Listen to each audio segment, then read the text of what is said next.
Hi, and thanks for hitting the snooze button. My name is Neil Headley. Welcome to episode number 13, and thank you for continuing to keep the Snooze Button podcast ranked among the category leaders in the United States, in Canada, and in Germany. Welcome to all the sleepy people who are, like I am, looking for answers. And to that end, I'm going to feature a follow-up appointment here with my sleep doctor, Mark Boulos at Sunnybrook Hospital in Toronto, as we learn the difference that just a couple of small tweaks to your sleep can make. We review the numbers from my second sleep lab, and there's only a couple of things that we're doing differently compared to the first one, and wait till you hear what a huge difference it makes. Now, a couple things to tell you about next week's episode.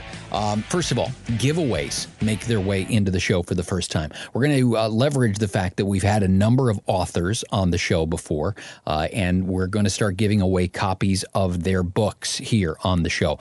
So keep that in mind, and we'll get that started on the December 2nd episode. Also, on the December 2nd episode, we begin our celebrity series. If you're new to the show, the whole idea is that I am going to get help not only from neuroscientists and whatnot, trying to lick my sleep issues that I've had for the last 30 years, but also talk to a bunch of celebrities and high achievers and people who have jobs that present probably, let's call them, sleep challenges. One of those is going to join us on the show next week, and I'm excited because he's one of my comedy idols. I used to try and write like this guy. I used to try and perform somewhat like this guy, adopt a sort of a similar stage presence.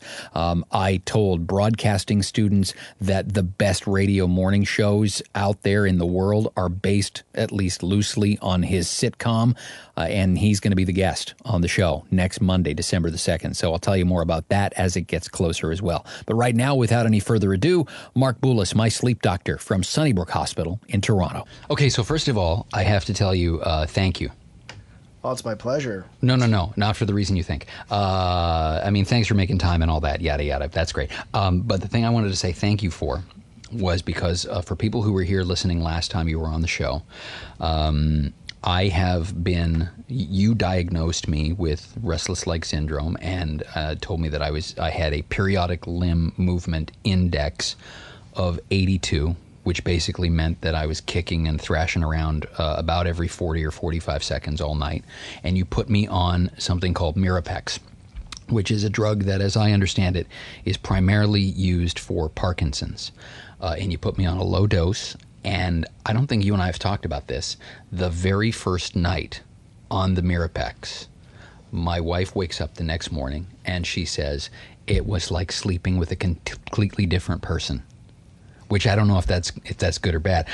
But she said I didn't move at all from the very first, and I don't move in my sleep anymore, other than occasionally changing positions, but most of the time I'm aware of those. So as far as the restless leg and the periodic limb movement issue, it's been knocked out of the park since the first night, and that has been a huge game changer. So thank you. Wonderful. I'm really glad to hear that. You know, actually, on your follow-up sleep study, which we'll talk about in more detail in a moment, your periodic limb movement index actually went down to 1.5, which is wonderful. Wait a minute, 1.5 like per hour? Per hour, that's right. So it went from 82. Which, if you were listening to last week's episode, you heard Guy Leschziner describe as quite sporting and impressive. Well, the good news now is that it's back to it's in a normal range now. It's 1.5 per hour, which is completely normal, really. So it tells us that the Mirapex, A, you're feeling well, and B, the Mirapex is also controlling, the physical movements at night. That's all terrific. That's amazing. Okay, so the main thing and the main reason that Mark and I are sitting down today is because it's time to figure out what happened the second night. Again, if you were here for Mark's episode, you know that I came in for a sleep study at Sunnybrook Hospital in Toronto, which is kind of, at least in Canada, it's the gold standard. If you're going to get a sleep lab done somewhere, this is the place you want to come. And came in and we figured out a bunch of stuff that was wrong, and we talked about, the first night and all that thing, and we talked about Mark's amazing website that he and his team put together at psgnorms.com, which is spectacular, and I've referred a pile of people to go and look at it. Even in the sleep industry, people didn't know, sleep industry, I guess the sleep world, there are a lot of sleep professionals that didn't know that site was out there yet, and so I'm hearing anecdotally that they've come to value that site a great deal, but I came back for the follow-up to see what the impact of the Mirapex was. And while I was here, how lucky am I that we also strapped a Cadillac to my face and okay, I'm exaggerating a little bit. That's what it felt like in the moment. We put a CPAP machine on me, and so we're here to figure out what kind of an impact that had. So let me tell you what I experienced, because I know that from your end, the experiential side of it from the patient is sometimes equally important with the data. So for me, I felt like I was awake even more with the CPAP machine on than I was when I didn't have it. So anecdotally, what I would report, and apologies in advance if anyone who makes CPAP machines is listening, I'm not saying this to cast a negative light on it. My perception of my sleep that night was that it was about the same, but that the discomfort of having the CPAP machine on kept me awake maybe even a little more. But when I walked in, you were smirking as if I have no idea what I'm talking about. Well, there's sometimes a disconnect between what we record in the lab, the physiological signals, and what someone actually experiences. And of course, patient experience is like super important. But for example, when you first came to the lab, you slept for 85% of the night. With the CPAP on, you actually slept for 91% of the night. That's a big deal. Yeah, so that's a big difference. So you gained about 6%. It's not a huge amount of more sleep, but it's better sleep. And the cumulative effect over many years probably is very beneficial. You've got millions and millions of people that are looking for any edge they can get. If you could tell them that they could do X and it would give them a 1% increase in their sleep, they'd be like, okay, sign me up. I'm in because I need sleep. Absolutely. Probably the more important bit is that with the use of CPAP on that sleep study, all your sleep parameters actually improved. So for example, remember how you had only 1%? N3. Yeah. That's the one I keep throwing at people. Yeah, that's been haunting me. Well, now it's increased to 7%. Okay. So that's really good. It's not awesome, but it's still good. It's pretty good, and I wonder if over time, if that will actually continue to improve as well. I remember on your psgnorms.com website, which, by the way, you should go look at because it's amazing. It will tell you the difference between what on last week's episode Guy Leschziner referred to as the first night effect. So the difference between the first night and the second night. For me, normal first night in a sleep lab, I should have been at, I believe it was 19.2% N3, and I was at 1. Right. So normal N3 is around 20%, all comer, across the ages. So right now, again, you started at 1%, you're now at around 7%. So that is better. It's way better. It's way better. It's 7 times better. And again, as one's sleep improves over time, I think there could even be further increases in your N3 sleep. So I think that's all extremely positive. The other thing is that you had marginally increased REM sleep as well. And REM sleep is another stage of sleep that's super important, as we know, for consolidating memories and other important effects. So again, that's all really good.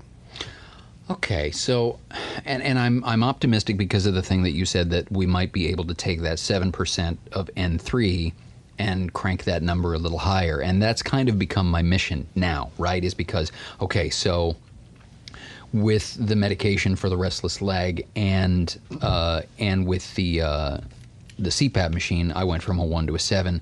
Now, would we expect that if I just stayed the course with exactly what I'm doing right now, don't change anything, my regimen is Mirapex and CPAP, do we think that 7 would go up? Is that the kind of thing that over time will increase, or do I look at that as, okay, so now my new normal is 7%, now I need to figure out what other things I can do to drive that number up? Yeah, I think it's a combination of both. I think it's always good to look at other factors as well and see, what can improve the quality of your sleep, right? So things like, again, increasing your sleep time, different medication effects could have it, and there are other things as well that could affect also your stage N3 sleep. But this is all, you're doing all the right things right now and pushing things in the right direction to improve. So if there weren't microphones in our faces right now, and we were just having a regular conversation in your office, doctor to patient, your assessment of where I am right now is yeah, you know what? This is good. Keep doing this, and let's see where it goes next. Is that where I am? Absolutely, yeah. And we would talk about a lot of sort of non-medical things like good sleep hygiene that could also help improve stage N3 sleep. So, for example, probably if you got more sleep, you would be also able to consolidate more N3 sleep, because this may come later in the night. It can come at any stage of the night, but increasing your sleep time overall may actually help a little bit in that regard. So, for example, on the sleep study day, you slept for about 5 hours, and we can discuss your day-to-day routine and see, is there any way you can increase the number of hours of sleep that you get, although it's obviously going to be challenging because you have to be up so early in the morning. But there are things like that. Sometimes also benzodiazepines also, which benzodiazepines are just a fancy way of sleeping pills. They're one class of sleeping pills, and they can actually suppress stage N3 sleep as well. So I know you're not using any of those, but if you were, that would be the kind of thing I would advise patients to not use. And there's other little bits and pieces of advice like that, again, like the general sleep hygiene things. So yeah, when you talk about sleeping pills, so do things like Ambien and Sominex, can you even get Sominex anymore? I don't even know if that's a thing anymore. But those kind of things, that falls into that category? Yeah, that's right. They do. Because here's what I see, and I've been looking at this a lot lately. There are all these sleep discussion groups on the internet, Facebook and Reddit and everywhere else, where there are scores of people who are just desperate for answers. And if it's a group of Americans talking, one of the most common things you'll hear is that their insurance doesn't cover polysomnography. So They can't go to a sleep lab because their insurance won't pay for it. Unlike in Canada and in the UK, where it's covered. If you have government health insurance, it's covered. So they are trying all kinds of things. They're nailing Jell-O to the wall just to try and see what they can get to stick. And they're talking about, I'm doing this sleeping pill and it wasn't working, so I stopped that and tried this and all of these things. And every once in a while, I'll just jump into the conversation and go, what is it you're trying to treat? Because I know it's obvious that you've self-diagnosed, and you've self-prescribed and all of these different things. So where is this even coming from? And you start to realize, and I've had this conversation with so many people now who do what you do for a living, unless you're sitting across the table from an actual sleep professional, good luck. Yeah.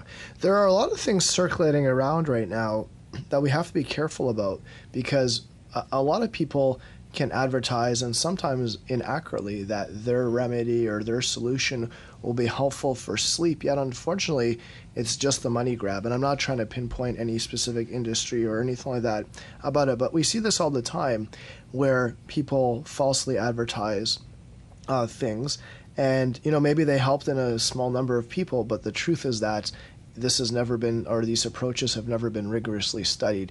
So it's always really good to see your sleep specialist, look for things that have been medically tested. And whenever I deal with a lot of industry partners, whenever someone brings me a product, I'm like, let's test it. Let's take a look at it. We shouldn't, we should be objective and test it in a robust way. And if it works, we can put that into the medical literature, and we can make that practice like a practice standard or even a practice option for sleep specialists around the world. But until it's been rigorously tested, one has to be careful for the claims that they make. Well, and it's funny as well, the conventional wisdom of if you're having trouble, try this. Like I remember the episode with Dr. Linnell Schneeberg from Connecticut Children's Medical Center, but she's also a professor at Yale, who talked about vitamin M. Because you go into your family doctor, your general practitioner, complaining about sleep, and doctors will, air quotes around the word, prescribe melatonin, which she says is known throughout the sleep world as vitamin M because it's so overprescribed, and nobody even knows if it really does much. Right. So that's a great point, actually, Neil. Vitamin M, also better known as melatonin, really only works in a few circumstances. One of them is that it helps shift workers. So if you're the kind of person, if you're doing an overnight shift, or basically when you're trying to shift from one sleep stage to another in the phase of in the line of work of shift worker, that's where it may be beneficial. It also helps with circadian rhythm disturbance, particularly with travel. Beyond that, the indications are not strong at all. So if you're the average person who doesn't do shift work and hasn't been in Europe recently or across the world, the chances that melatonin is going to do anything really beneficial for you is very low. Wow. So this is not really well appreciated yet. It's overprescribed across the entire world, and or sometimes even self-prescribed by patients and well-meaning people too.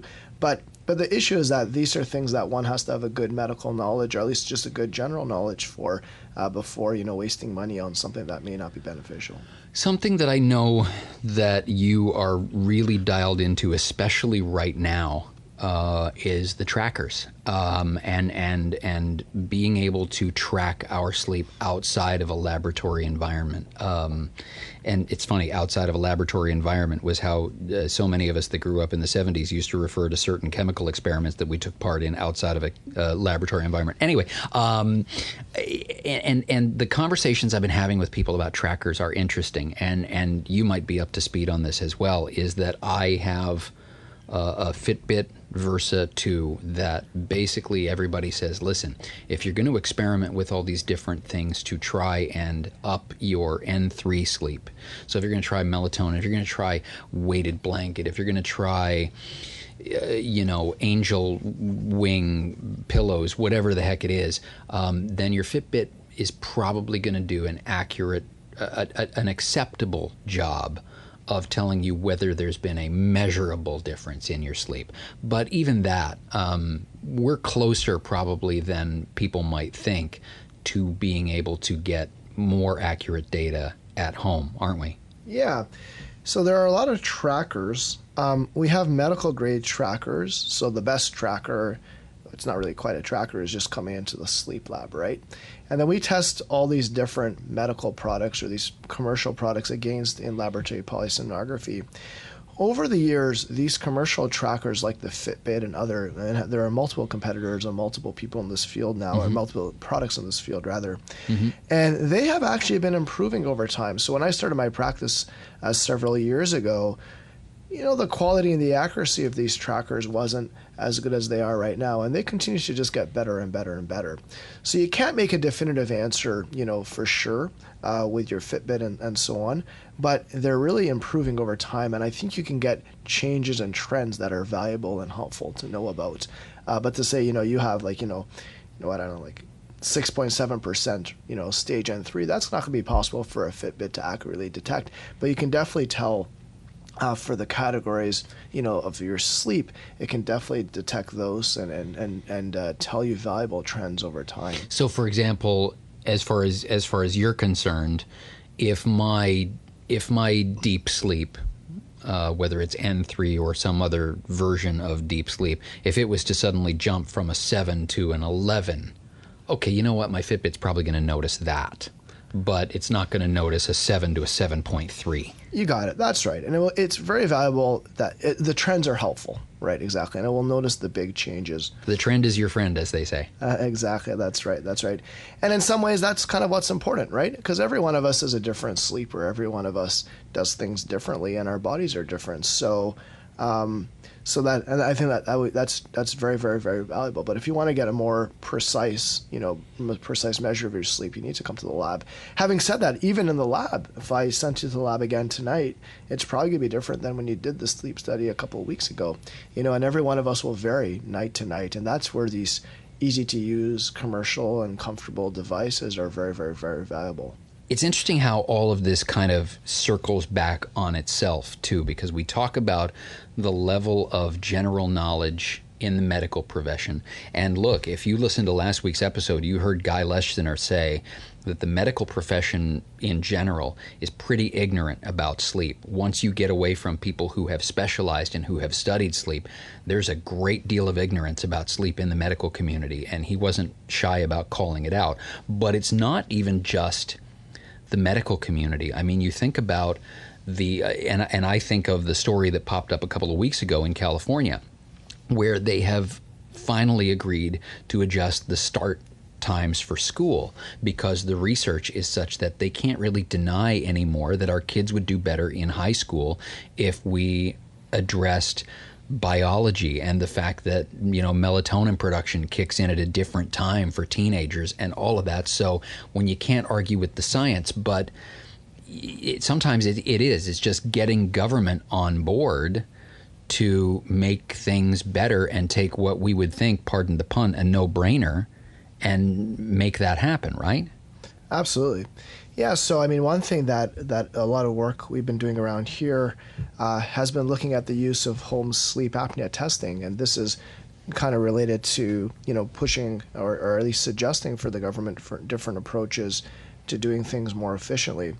So for example, there are these little home sleep apnea tests that you would use at home that could detect sleep apnea actually pretty accurately, and they've been all tested against in-laboratory polysomnography or a full in-laboratory sleep study. Okay, wait a minute. Let me stop you right there. Because right now, the only way to get a sleep correct me if I'm wrong, because I usually am, the only way to get a sleep apnea diagnosis is to come to a sleep lab. Am I right?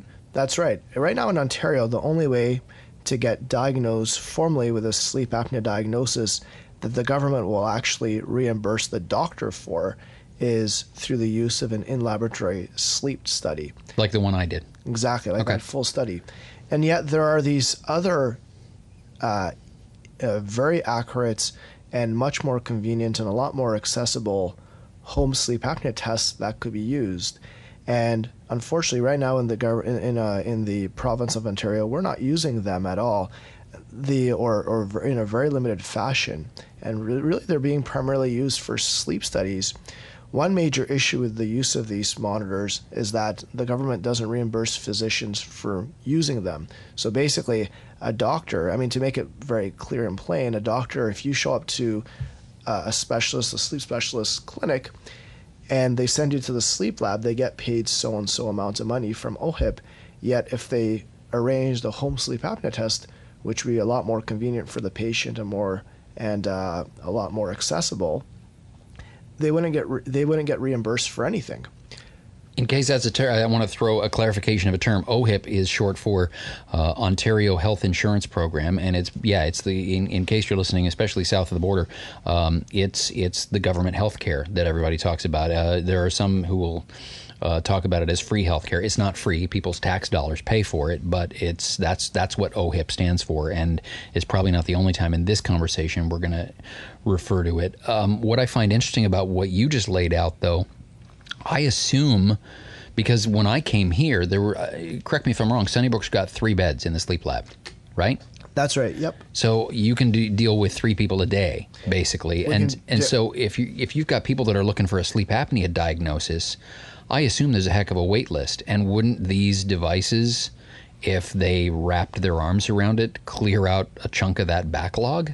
There's a big potential for these devices to clear out a lot of the backlog we would have. And it's not only at Sunnybrook, but every lab. In fact, Sunnybrook's wait times are relatively short now, but but other labs around the province are actually having extremely long wait times, and labs are really struggling with huge volumes.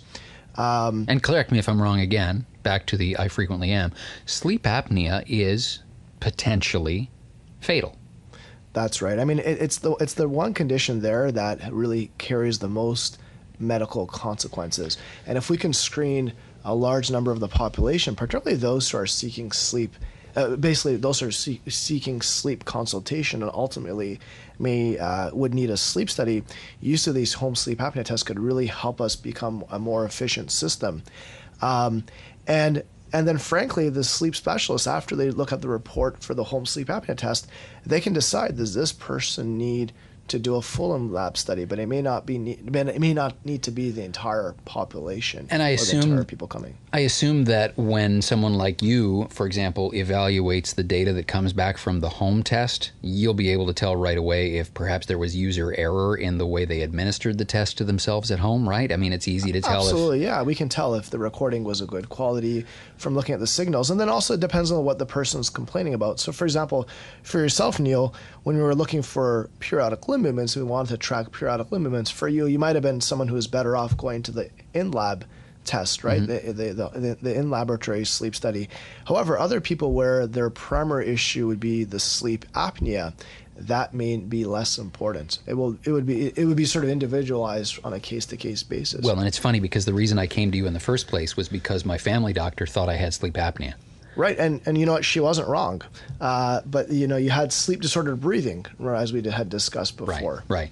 Okay, so let me just, and I'm sorry to go back to this one more time, and I'm tempted to say, talk to me like I'm 7, which most people find useful.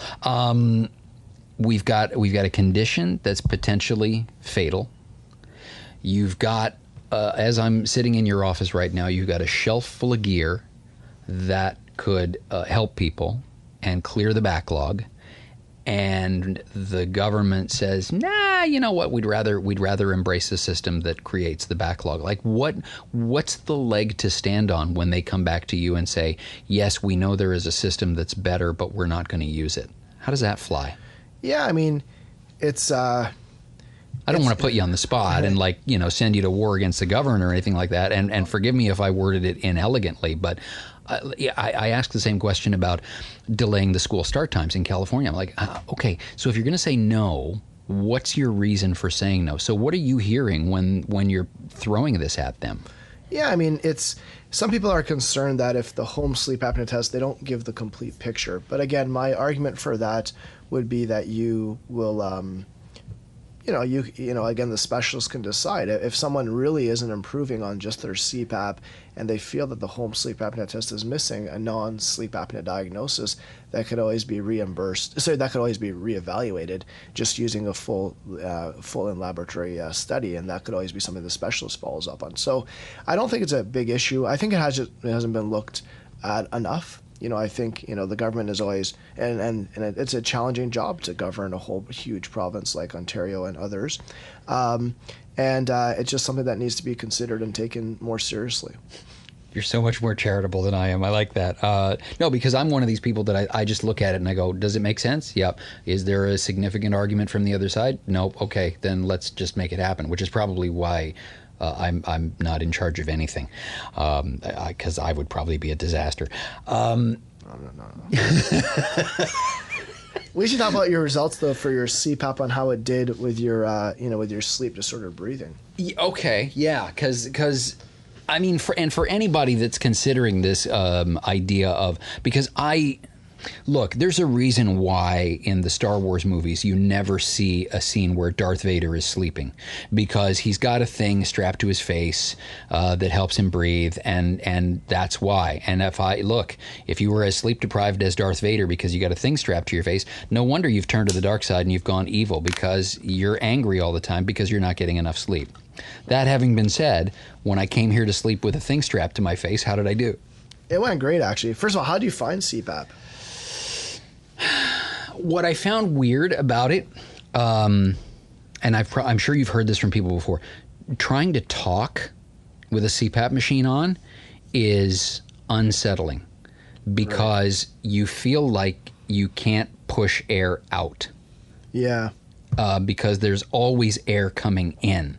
And so even when I was trying to talk to Rui, my sleep tech, who hooked me up with all the gear that night, I was trying to talk to him, even just short sentences, to tell him whether or not I was comfortable. And I found my words catching in my throat every single time, because, you know that moment where, and I'm amazed dogs don't have a bigger problem with this when they stick their head out the car window, but if you've ever got a strong wind coming right at you and you try to talk, there's that moment where your breath catches in your throat. Well, having a CPAP machine on, you feel that way all the time.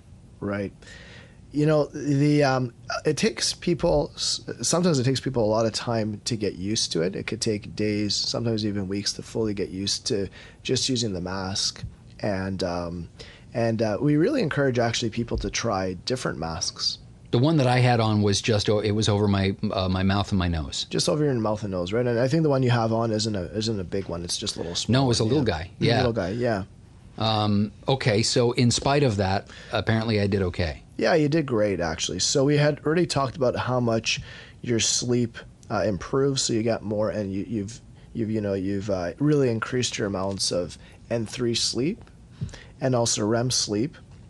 And in terms of the stoppages of breathing, So remember, you had those more mild stoppages of breathing about, we said 15.7 times. That's the respiratory disturbance index, or the RDI. The times when my wife thinks I've completely stopped breathing and she wakes up wondering if I'm going to be okay. Those moments. Well, there are more mild pauses of breathing. Remember, they were the hypopneas with arousal. Got it. Okay, so they were the ones where you would have a mild pause of breathing, and then you'd wake up, or your brain would change, to be more accurate. So that went down from 15.7 to actually just 3. So now everything is completely in the normal range.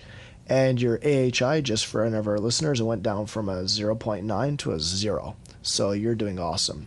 So basically, the CPAP has completely eliminated really any of what we call sleep disordered breathing. It's done a wonderful job for you here. So the combination of the two, the Mirapex and the CPAP, have basically fixed everything except my quality of sleep. In terms of, because for me, quality of sleep is, and I get that every stage is important, and from all the conversations you and I have had, you've got a pretty clear picture that the thing that's in my sights right now, that's on my radar, is N3.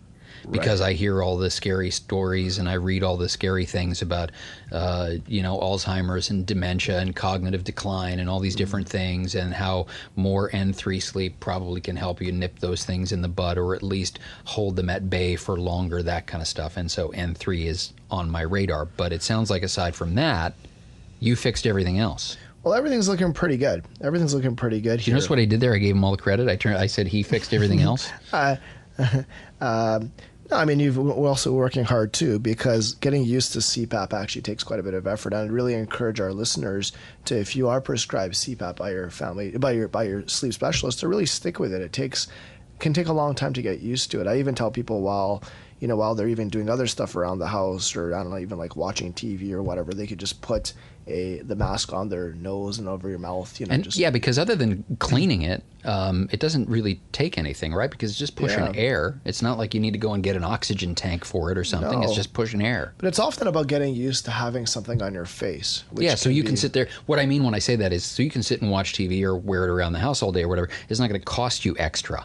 Right, exactly. And just get used to it even before you hit bed. If you've had it on your face for some time before bedtime, it will be so much easier to use when you finally have to use it at night. And, and again, it just gets used to. And I really encourage people to try different masks, try different try different approaches, go back to your CPAP company if you're having problems, and really stick with it, because as you can see with Neil's example, everything's really, the numbers have all improved, and the Mirapex is doing wonders for your periodic limb movements. It's really quashed those quite nicely. So overall the numbers are good, but the question, we got to talk about you now, right? So we got to talk about, how do you feel? So from the perspective of, am I waking up feeling refreshed? Yeah. The answer to that is still no.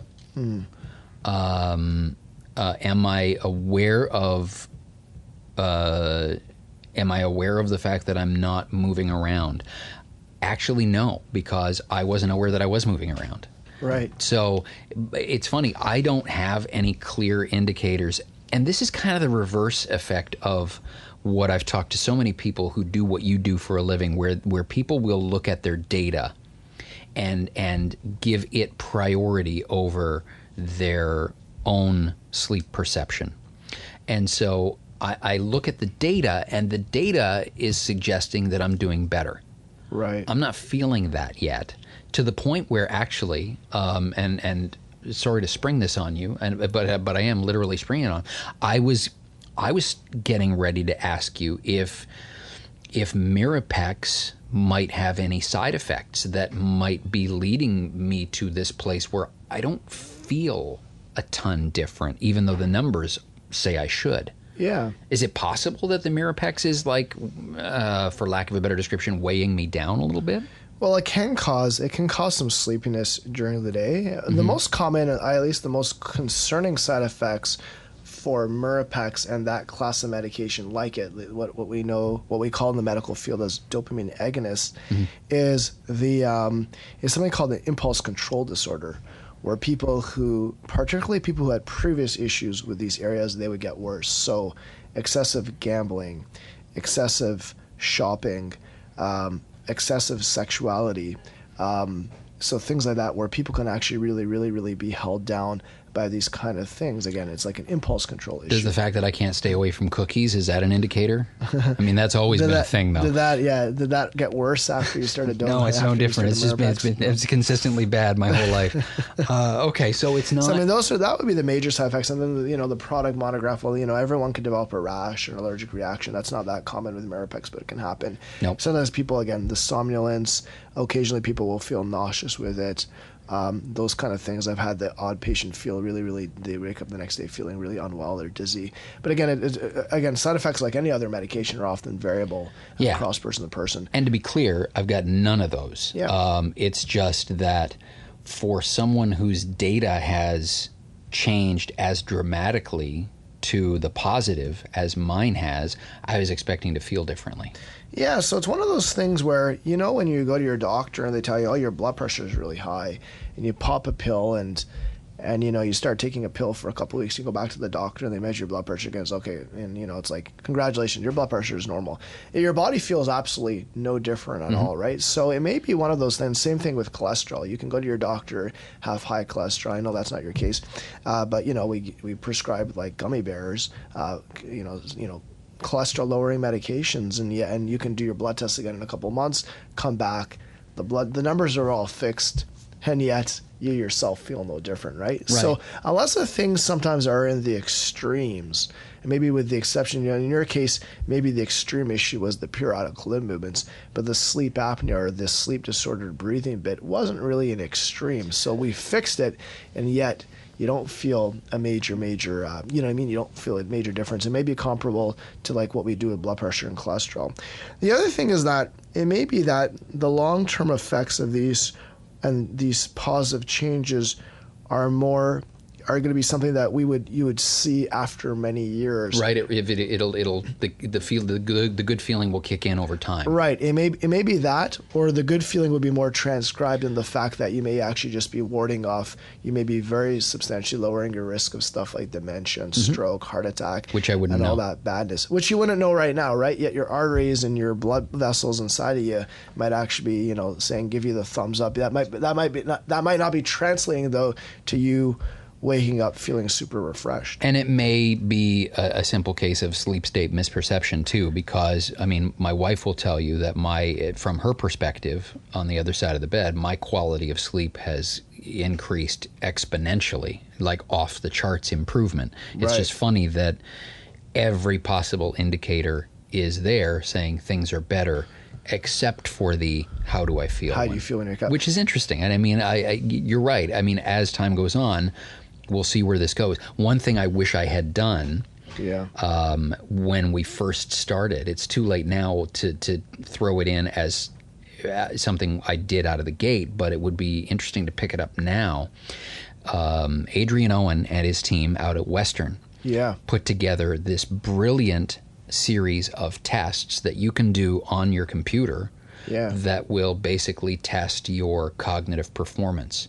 And they're available to everybody, and you can go back and you can try them again and again. And the way he described it is do the tests for the first time after you've had like a week of good sleep. And then try it. And then you can use it on a repetitive basis. You can go back, try the test again, try the test again, try the test again every so often, and see where your cognitive performance is, because that's where the rubber meets the road inevitably, is how it's impacting you on a moment-to-moment, decision-to-decision basis. So it might be interesting to pick that up and see, as time goes on, if I'm noticing any kind of an improvement in that arena, which would be fun. It'd be fun to try. It'd be pretty cool, eh? It would have been something cool, and again, that would be the kind of thing you'd try, maybe every couple of months and see how are you improving, or your scores getting better. Yeah, because it's not going to change day to day, and it's the same as with anything, whether it's your tracker, whether it's your performance on one of these tests, yada yada. If you're expecting performance to improve over 24 hours, okay, wait, we need to dial back the expectations a little bit. Exactly. The other thing then for you is how much sleep are you getting per night? So sometimes if you're not getting enough sleep overall anyway, then any beneficial effect that we're seeing on our, objectively on our sleep studies may not be translating to the feeling being refreshed. So what time do you usually go to bed? I'm normally in bed by 9. 9 o'clock. And what time? And it can be as early as 7:30. As early as 7:30. Okay. Okay. And what time do you usually wake up? It's funny. I was talking to one of the other people here at the hospital out in the hallway, and I said the first alarm goes off at about 2:30. The alarm of last resort goes off at 3:10. Because I'm smart enough to know that I'm not always going to necessarily respond to that first alarm. First one, Yeah. And so the 3:10 alarm is loud enough to wake up everybody in the house. And so there's a piece of my brain that goes, okay, I get it. You want to lie here for another 10 minutes. But if you lie here for 11 minutes, you're screwed. Right. I get it. Yeah. So I mean, like for example, if you're going to bed at 9 and waking up at 2:30, that's 5.5 hours of sleep. That's just not enough sleep. No, it's not enough. And so 9 was like the worst case scenario. Yeah, 9 is the worst case. But say you went to bed at 7:30, so that'll be so it's about 7 hours of sleep. Your body still might need a little bit more. Your body might still need a little bit more sleep. And we usually for most adults we recommend 8 hours of sleep per night for continuously, yeah. So actually, and this is an important thought to throw in, if I bust out 5.5 hours at night and throw in a 2.5 hour nap in the middle of the day, that doesn't count. It doesn't count as much. Yeah, it's better really because I can't add those together and go, look, I got 8 hours of sleep. No, I didn't. I got 5.5, and then I got a 2.5 hour nap. That's in the ideal world, Neil, you'd be getting about 8 hours of sleep every night. If you did that, I think your body's dealing. I think the reason why you're not feeling refreshed is your body's dealing with this overall sleep debt, particularly a nocturnal sleep debt, where it's just not getting enough sleep. And I think that's actually going to be the main reason for why the stage N3 sleep has improved. Like thank God through the use of CPAP and your great efforts. But it's still not all the way there yet because your body doesn't have enough hours of sleep to actually generate I don't know if that makes sense, but to generate the N3 sleep. So yeah, I mean, I think again overall things are really really improved, but I think you need more sleep. I think that's going to give you the subjective feeling of sleep.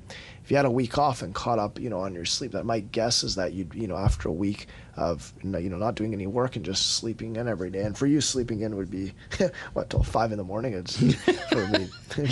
Yeah. This morning I got out of bed at about 5:30 and I felt like such a sloth because we're recording this on a day, coincidentally, when I have the day off from work. And so, 5:30 is when I got up and I thought, just out of interest, do you feel refreshed today? No. No. Yeah, and I think it's the cumulative sleep debt. That's the thing, though, is that, I think if you gave yourself a couple more days like today, just to actually sleep in and sleep as your body needs.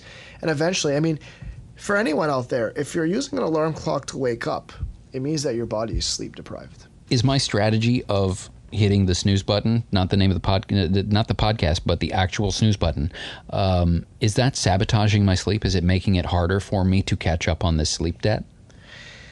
It's hard to say. I think the reason why you're doing it is because when your first alarm kind of wakes you up, but you're still not fully awake, right? Yeah. And then your next alarm is like, if you don't get out of here right now, buddy, you're big major. You're gonna be late for work. You're gonna be late for work, which would be bad. And you're gonna have an entire awake household full of people who won't be very happy with me. Right. So it's kind of the strategy that you've developed over the years to make sure that you can actually get out of bed in time. One of the dangers is that if you made your first and potentially only alarm the later one, like the 3 was, I think you said 3:10 or so on. Yep. You might, say you slept through that, then you'd be in big trouble, right? That would be, and your body may not be accustomed to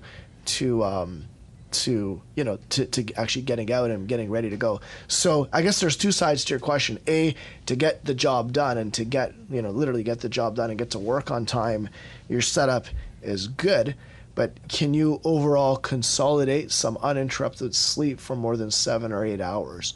Right. And I get what you mean, because you're not the only one who tells me that they use multiple alarm clocks. And I think sort of the first alarm clock sort of makes sure, you're semi-conscious. At least you've gone into a lighter sleep stage, so that when the second one flips up, goes on, then you can actually wake up. Yeah, and I guess the question of would I be better served by sleeping for that extra 40 minutes in between my 2:30 alarm? You probably would be. The alarm. question, though, you probably would be. But the question is, will you get out of bed and go to work, right? And yeah, because that's the danger. Because everybody who does what I do for a living, we have that ultimate alarm clock, which is somebody at work waiting for you at the other end that calls you at a certain time. Are you coming in today? It'd be nice to see your face. For me, that alarm goes off at 5, where if I'm not walking through the doors of the radio station by 5 o'clock, somebody calls me and says, "You're on your way," right? Right, absolutely. I have a question. Could you do it from home? No. You can't work from home, eh? Because, No. It's a radio sort of... I wish. That's a whole other conversation. So it feels like I'm on the right track. Like I say, I'm kind of obsessed with this whole N3 thing. And I don't know if that's a smart obsession to have, but it's the obsession that I'm moving forward with for now, because it seems like everything else is underway except for that. So for having resolved my big sleep problems, I'm eternally grateful, because it looks like everything's pointing in the right direction, and now we get to have the fun of seeing where it goes from here. So thank you for not only the time today and the insight, but thanks for pushing this sled down the hill, and we'll see where it goes. It's completely my pleasure. Anytime, Neil. Thank you so much for the very kind opportunity. Thank you. Thanks again to Dr. Mark Boulos, Sunnybrook Hospital in Toronto, my sleep doctor. And thank you to you for helping us stay ranked as one of the category leaders in the United States, Canada, and in Germany. Thank you to all the sleepless people who are, like me, trying to find answers out there. You can help us out even more by subscribing. And if you are already subscribed, great. Pass a link on to thesnoozebutton.com/podcast to a friend. Keep in mind, there's also the short version of the show, the Snooze Button Express, where we take everything you just heard and jam it down into a 9-minute highlight package episode. On next week's show, giveaways. We're giving away books from the authors who have been guests on past editions. And also, as our special guest next week, we start our celebrity series with one of my comedy idols. That's Monday, December the 2nd, here on the Snooze Button Podcast. My name's Neil. Hey, get some sleep, would you?